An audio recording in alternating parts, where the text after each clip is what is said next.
Chapitre 2.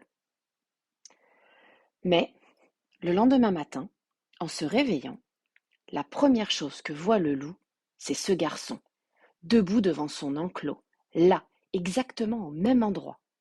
Le loup a failli sursauter. Il n'a pas passé la nuit ici tout de même. Il s'est contrôlé à temps et il a repris son va-et-vient comme si de rien n'était. Cela fait 1 heure, maintenant, que le loup marche. 1 heure que les yeux du garçon le suivent. Le pelage bleu du loup frôle le grillage. Ses muscles roulent sous sa fourrure d'hiver. Le loup bleu marche comme s'il ne devait jamais s'arrêter. Comme s'il retournait chez lui là-bas, en Alaska.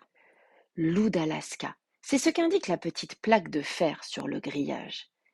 Et il y a une carte du Grand Nord, avec une région peinte en rouge, pour préciser.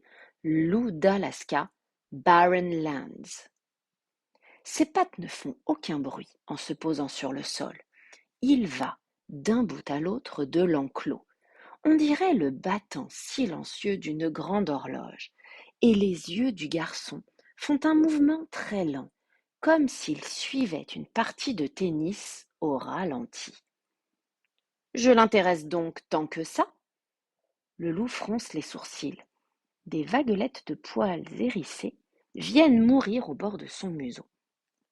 Il s'en veut de se poser toutes ces questions à propos de ce garçon.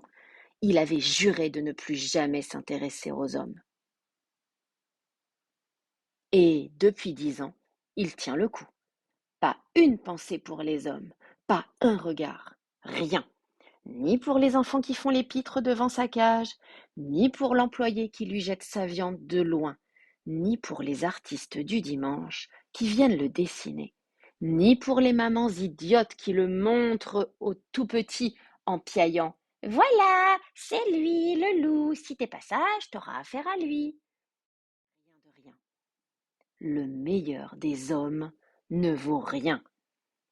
C'est ce que disait toujours Flamme Noire, la mère du loup. Jusqu'à la semaine dernière, le loup s'arrêtait quelquefois de marcher. La louve et lui s'asseyaient en face des visiteurs, et c'était exactement comme s'ils ne les voyaient pas. Le loup et la louve regardaient droit devant eux. Leur regard vous passait au travers. On avait l'impression de ne pas exister. Très désagréable. Qu'est-ce qu'ils peuvent bien regarder comme ça? Qu'est-ce qu'ils voient? Et puis la louve est morte. Elle était grise et blanche, comme une perdrix des neiges. Depuis, le loup ne s'est plus jamais arrêté. Il marche du matin au soir, et sa viande gèle sur le sol autour de lui. Dehors, droit comme un i dont le point serait de la vapeur blanche, le garçon le regarde. Tant pis pour lui, décide le loup, et il cesse complètement de penser au garçon.